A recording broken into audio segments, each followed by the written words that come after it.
Hi everyone, it's Gigabeef here, and today we're going to be taking a look at Class 6 armor within Escape from Tarkov. So stick around and let's get going. After the last video that I did on level 5 armor, I had some people asking for a similar level 6 guide, and I do think it's a worthwhile topic to cover as players work their way towards max traders, as some of the level 5 armors get pretty expensive and there comes a point where you might just consider to use Class 6 instead. However, there is a big difference between the way that Tarkov is structured at the moment around access to level 6 armors, making them much more accessible later on than you might think if you're a newer player, and I'll be covering that a bit later on. Before we get to that though, the first point that we should note is that there is a lot less choice within Class 6 than there is in Class 5. Previously, we had 9 vests and 3 rigs to choose from, whereas in Class 6 there are only 5 vests and only 1 armoured rig, which is the Tagilla Rig that was only introduced very recently as of the time of recording. But just how much does Class 6 actually help?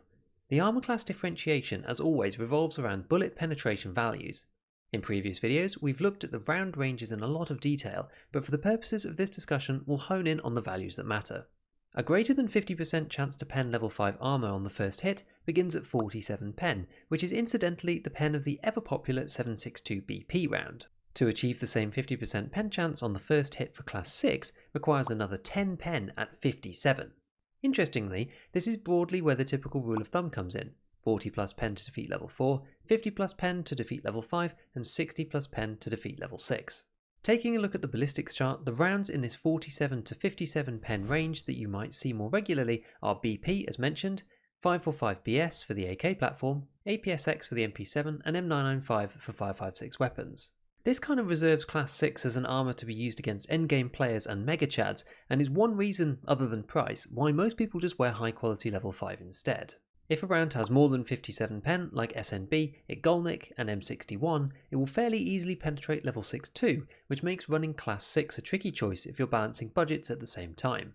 Your survival rate will be higher, but between the super high pen rounds and the chance to get headshot where it doesn't matter what armour you're wearing anyway, it can be a tough choice to shell out for the level 6 in all but the most important raids.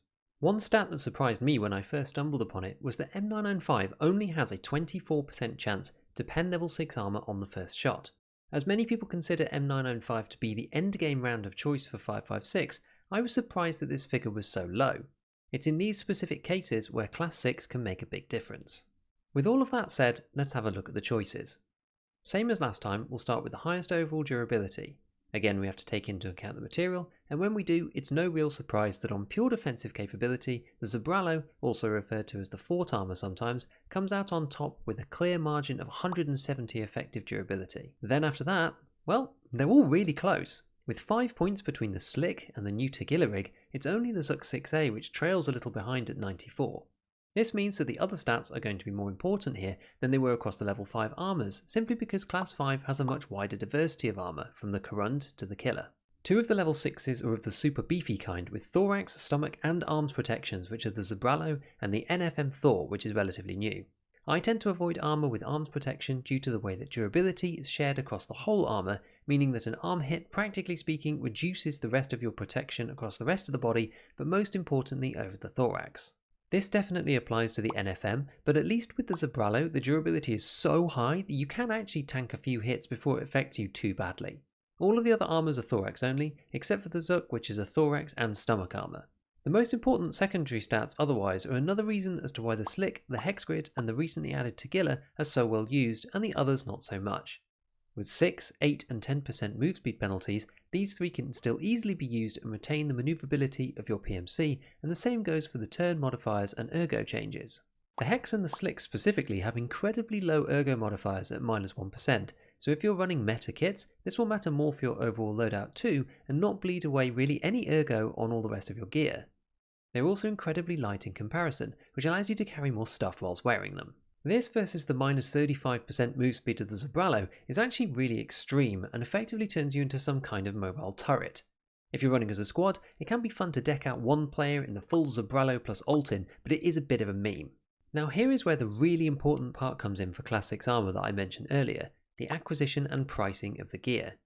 Right now, Class 6 armour revolves primarily around the in-game barters with the traders that you achieve at mostly level 4 Ragman. As you might imagine, these are pretty rare to find in-game, although you can get slicks, hex grids, etc. in hidden stashes, which is a major source of these armours on the flea. What's this going to be? Interesting. Well, that puts me in a small conundrum. I'm going to get domes messing around up here. The classic spot. Oh. Ah! Did he just spawn in? Where'd he go? Okay. That is fine. Because then we get rid of that. No armor then? Yeah, no armor at the moment. But outside of the flea market, there is literally only one cash purchase with the traders, and that is for the NFM for 420,000 rubles. The Zabralo can be bartered with Mechanic 3 for a phased array element, which are around 450,000 currently, but the Prapor 4 barter for the 3 thermite and the 3 TNT bricks is much more efficient, totaling around 210k, which is actually pretty nuts if you did want to pick up this armor and use it. Ragman does have a strange barter for 4 Zabralos for a new one, but unless you were to run these all the time, I don't think this will get used by most players. It's worth taking a quick aside to point out that you need 2 Zabralos for the So It Good Part 3 quest, where you need one with 50 to 100% durability and one with 0 to 50% durability. This second one is the hardest to do because you either have to bring some friends into raid and have them shoot you and extract or insurance fraud the armor, or alternatively you can buy a low durability one from the flea. Given how unlikely it is to find in raid a Zabralo in order to list it in the first place, and then to purposefully get it under 50% in raid, these damaged armors are really rare, so tend to price at around 4 million rubles for players who just want to pay to finish the quest rather than mess around, so always keep an eye out for find in raid Zabralos. The Zook is a bit of a lost child in the Class 6 category, being find in raid only and pretty rare, coming in at around 275k for a new one.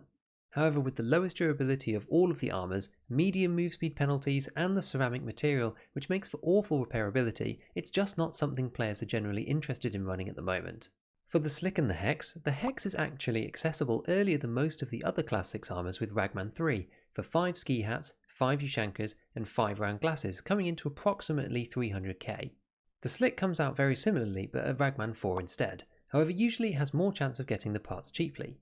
2 Troopers, 2 Cordura and 4 Aramid generally come to just around 300k as well, but if you can snag a few Troopers on the cheap, say sub 100k, then you can bring this down to more like 250. And people do undersell them quite regularly, especially when low durability, not realising or caring I guess that they are valuable for this trade. The Aramid you can technically make in the hideout from packers, but generally I don't think this is worth it for the tiny saving. However, Kajura you can make for 8,000 rubles out of 4 sling bags that you can buy from Ragman, saving you around 10k a piece. So which is the best between the Hex and the Slick? On paper it looks very close between the two. Both are made of good materials for repairability, with ultra high weight polymer for the Hex and steel for the Slick, so nearly get to full when repaired, and both have almost identical protection, with the Slick an insignificantly small amount better. However, where the real difference comes in is in terms of repair cost and insurance. Insurance doesn't care about the durability of the armour at all, and a Slick costs 97,000 rubles to insure versus 55k for the Hex.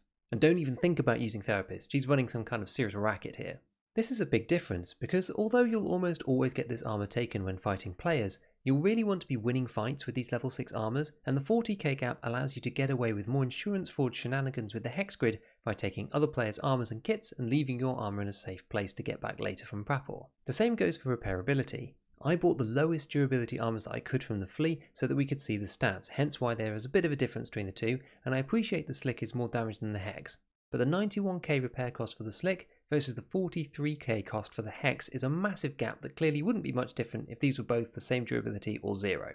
Before we make our final conclusions, let's check out the Tagilla Rig 2, which again has decent stats like the Slick and the Hex, however is flea only. But it can be picked up pretty cost effectively at 200,000 for a new one or nearly new rig. Zeroed armors can also be found for 135,000, which might make sense if you really want to get the greatest bang for your buck, as it only costs around 50k to get it repaired fully. Although given it's titanium, it's not quite as good as polymer or steel at getting back to max, going from 0 out of 60 to 53.8 or 90% of its original durability.